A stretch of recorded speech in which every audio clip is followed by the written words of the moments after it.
The following video is from the Wayback Machine Internet Archives. It is actual audio and video footage, created by Alan Watts. The sound quality isn't the greatest, but the message is timeless and profound as usual with Alan Watts. Enjoy!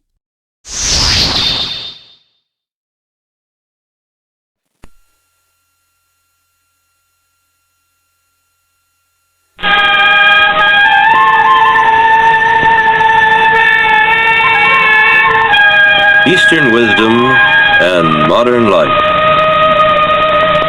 with Alan W. Watts. Produced by KQED San Francisco for the Educational Television and Radio Center.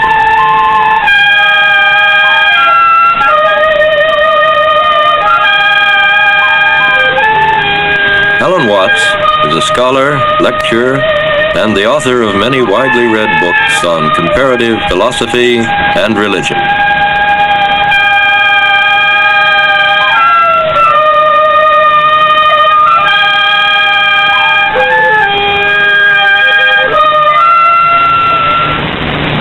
This is not the figure of a strange pagan god. It is the figure of a man, an awakened man, a Buddha.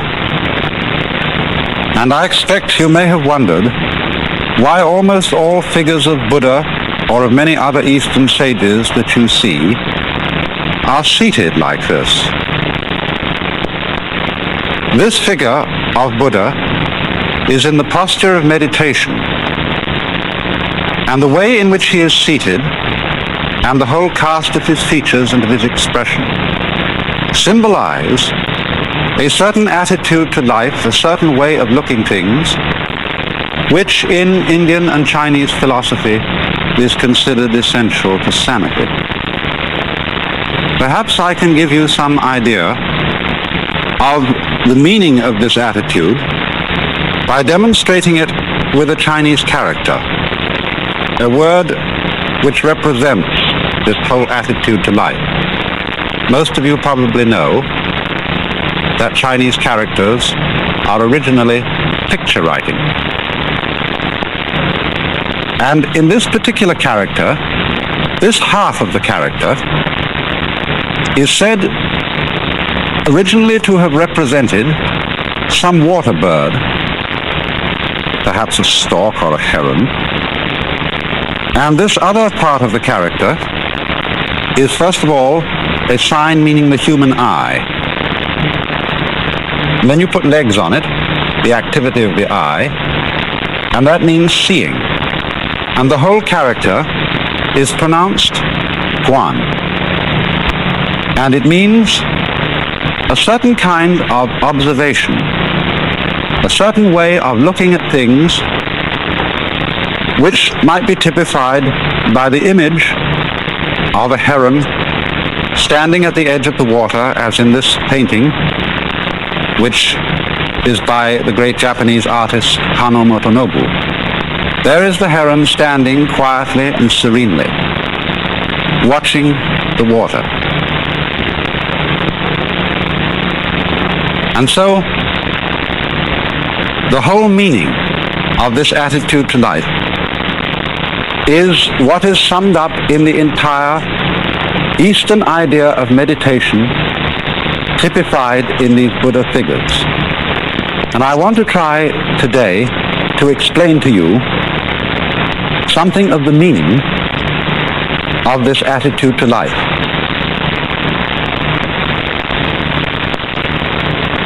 For fundamentally, meditation is not so much an exercise as it is a certain way of using one's mind or one's consciousness. Because normally, most human beings, when they use their eyes or their ears, are constantly and chronically straining to see and to hear. And when you come to think of it, that's very odd, because our eyes don't work by effort. They don't have to go out and get the light. The light comes to them. And in the same way, sound comes to our ears. And even the sense of touch comes to our fingertips. We don't, for example, have to press a thing hard. If I want in the dark, I'm trying to fumble and feel what this is. I don't have to press very hard to feel it, because the sensation simply of the hard object comes to the nerve end in my skin.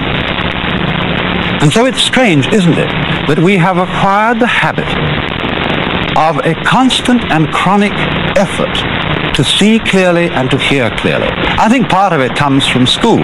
You know, when children are listening to a teacher in class, they're always fidgeting or doing something like this, you know, and looking around and twisting and jiggling. And the teacher says, "Pay attention!" And the children immediately, to ingratiate the teacher, are able to sort of ham or act what paying attention is like. And paying attention, of course, is staring at the teacher. Yes, they're very interested in what you say. And sometimes, to get their concentration clear, they curl up their legs around the legs of the chair and go into all these strained attitudes so that the teacher knows they really are trying very hard to attend. And it is through such conditioning like that, through being taught that we must try to see and try to hear in order to have clear sight and clear hearing, that we learn constantly to strain our senses in their use.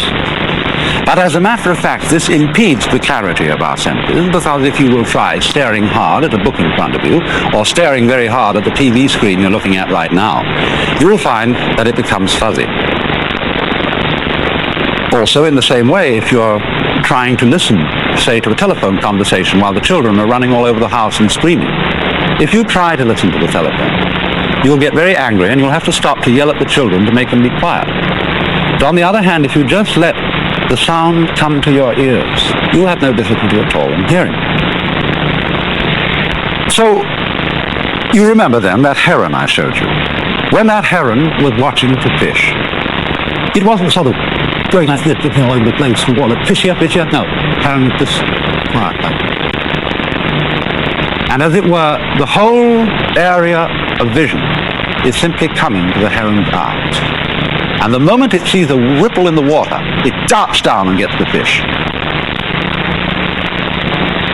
Now, I don't think it's only that we have been taught by teachers and parents and so on to try to see and try to hear clearly. There are other factors in the problem. And one of them is that while we are seeing and hearing, we are trying to make sense of our world by thinking about it. And the act of thinking also introduces an element of strain into the use of our minds. And I think the reason for this is, perhaps you will remember how I showed you on a previous program, that thought is linear. You know, it goes one word after another. It's strung out in a line. We think thought in a line like this, one after another. Whereas when we see to what is going on entirely. We take in a volume when we see. We take in a great area. Nature is a volume rather than something strung out in a line. But when we think, we get one thought after another, and so the process of thought is much slower than the process of seeing and using our consciousness or our mind as a whole. And this then requires a certain effort to make thought keep up with what we are seeing or what we are hearing.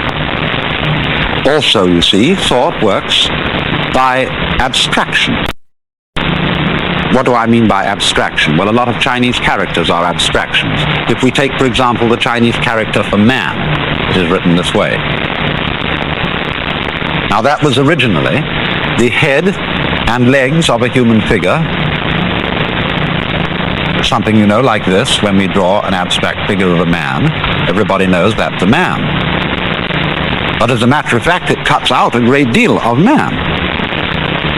This figure cuts out all the details and gives us a simple image which we can grasp all at once. And we have to do that in order to think, so that we can use a series of very simple images or grasps of the world, and these are abstractions.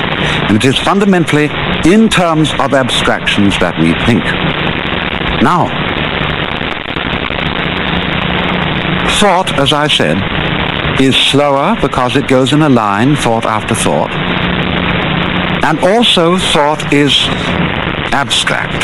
That is to say, it lacks the full living quality of real life, just as this figure here is just a sort of skeleton, a ball on top of sticks, and therefore it lacks the vitality, the aliveness of a real man. Now, the more we tend to live in a world of thought, the more we tend to live in an abstract world that is removed from and has a gap between it and the real world of nature. And as a result of this, we tend to live in a world that is in some ways unsatisfying, lacking in vitality and life. And also, people tend to think all the time. This becomes, for every civilized community, every civilized person, a sort of habit, which is like constantly talking to yourself. Now, of course, when you meet me here on the TV screen, I'm always talking, or almost always. But I assure you, I'm not always talking. I'm often silent, because after all, we have to be silent some of the time, don't we, in order to hear what other people have to say, and therefore to have something to talk about. In just the same way, our minds have to be silent some of the time if we are really to have anything to think about except thoughts. You know, there is a popular proverb which says that talking to yourself is the first sign of madness. And there's some truth in this, because constant thinking, as distinct from simply experiencing through our senses, constant thinking about our experiences, coding our experiences into words, into signs, into the symbols of thought, is a buzz that goes on day in and day out inside our heads, except when we're sleeping. And as a result of that, we begin to live in a world increasingly divorced from reality. And that is why in those Oriental cultures in India and China and Japan, it has always been considered important for everybody to spend some of his time, by no means all of his time, but some of it, not thinking, but simply in the attitude which was represented by that Chinese character which I drew at the beginning, pronounced one or quiet observation. Remember this point, it's important. This is not saying that thinking is a disturbance, is a thing that human beings shouldn't do. On the contrary, it's a highly important acquisition of man. But thinking is of no real value to us unless we also can practice non-thinking, unless we can have our minds silent and make immediate contact with the real world as distinct from the world of pure abstraction. And so this leads to a very common practice in Asia, among Hindus, among Buddhists, among Taoists, called meditation. And I want to try and show you something about it. By sitting in the posture of meditation, which is commonly used, and is done approximately like this. One sits upon a firm cushion, usually a big city telephone directory is about the right thickness. And ordinarily, among Oriental peoples, they sit in what is called lotus posture, or half lotus posture, as I'm sitting now, which means that the right foot is lifted up onto the left thigh. You will find, of course, that that's an extraordinarily uncomfortable position if you're not used to it. But one of the reasons for sitting that way is that it locks your legs together so that you don't easily fall over if you should go to sleep. And also that this position gives you a sense of being very, very firmly rooted to the ground. And then the hands are laid like this. And one then turns attention to letting oneself breathe. We don't do a breathing exercise. It's taking deep inhalations and exhalations. You simply let your breath come as it wants to, but you, if anything, let the out-breath, you know, the breath that goes with a sigh of relief, you let that be the emphasized breath rather than the in-breath. You don't close your eyes, you usually drop them a little on the floor in front of you. Because the object is not to cut out all the things that you might be experiencing through your eyes and through your ears, through your nose and your nerve ends on the skin. The object is simply to let one's mind alone, to experience, but not to try to catch hold of one's experience in thoughts. Simply to think. No, I wouldn't say think, that's a word we use very ambiguously. When I use the word think, I mean talk to yourself. Or bring a lot of images before your mind which have nothing to do with what's right in front of you. So the function of this exercise, this posture, is to let the whole world come to you without interfering with it in any way, just sitting like that. You may say, oh, that's a great waste of time. There are all sorts of interesting things in life to do. Why just spend some hours sitting? And the reason, though, as I tried to explain, is that it is through this that one comes to have a contact no longer with a world of abstractions, no longer with a world of thought, but with the world that actually is. Now, as you do this, you begin to notice a rather curious change in your general feeling of life. You notice that there ceases to be what I would call an interruption or an interval between your experience and yourself. You see, in our ordinary way of using our minds, the chronic sense of strain, the chronic attempt to think about and make sense of what we are feeling, is what we call our ego. If you say, I experience my own existence, I am aware constantly of a knower behind and receiving all that is known, then you get this chronic sensation of there being an I, a self, who has all these experiences, and that I or self is what we call the ego. And this chronic sense of strain is our, we might call it our psychological blocking against our experience.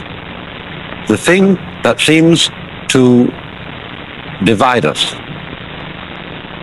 from an external world, from the whole universe. But when in this way, the interval begins to diminish, we begin to experience our world as ourselves. There is no interval, there is no interruption between the knower and the known. Just as when we are completely absorbed listening to music or dancing to music, we are not aware of our separation from it. We go right with it.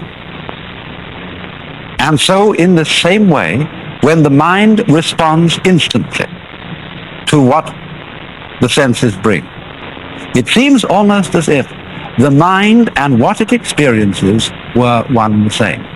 Now, in a way, of course, this is actually true. We can understand this theoretically, but we don't ordinarily really feel it. For example, you know the old saying, if a tree falls in a forest with nobody listening to it, will there be any noise? Perhaps you know the limericks in which this problem is posed. There was a young man who said, God, I find it exceedingly odd that a tree, as a tree, simply ceases to be when there's no one around in the quad. And the answer was, young man, your astonishment's odd. I'm always around in the quad, so the tree, as a tree, never ceases to be since observed by yours faithfully, God. But this is a great philosophical puzzle for the Western world. Does what we know depend on there being a knower? Now, in a way, obviously, it does. Because when a tree falls in the forest, it certainly makes vibrations in the air. But those vibrations in the air do not become noise unless they vibrate an eardrum. So in the same way, the light from the sun does not become light unless it falls on an eye, an eyeball. And two, we could say the external world is full of hard things. But nothing is hard except in relation to the soft surface of the human skin. Nothing is heavy except in relation to human muscles.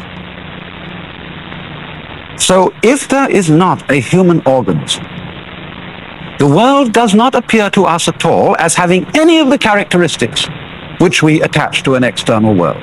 In other words, we could say, the sun is light, but only because of eyes. Rocks are hard, but only because of soft fingers. Falling rocks are noisy, but only because of sensitive human ears. We cannot form any idea at all of what the world would be like without an observing mind. Even such things as duration, the span of time, depend upon the human mind to appreciate them. Space depends on a human mind to observe the world from a particular position and so know that there are things which are distant from it. Without this mind, there could not be any world that we could think about or conceive or imagine in any way whatsoever. And so this shows in a very clear way that our mind and the external world go together. They are inseparable differences. You remember in a recent program how I tried to illustrate the idea of inseparable differences by taking a coin or an object here like a cigar, which has two distinct ends, but you cannot separate those ends. This is very important. It's worth repeating because it's quite fundamental.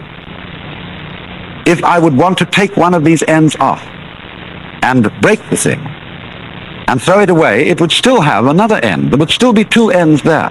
I could never get rid of the situation of it having two ends. So you see that although the two ends are different, there is just one object. And so in the same way, although there is a difference in a way between the knower and the known, between man and the world, nevertheless, these two go together, and they are fundamentally inseparable. And therefore, when our consciousness is responding instantly, without any interval or interruption, without any, shall we say, stopping to think about it, then we have a situation in which we are actually realizing, we are actually feeling the true physical relationship which exists between man and his environment. And this we could call the experience of oneness or unity with the universe, which is the function of meditation. Now,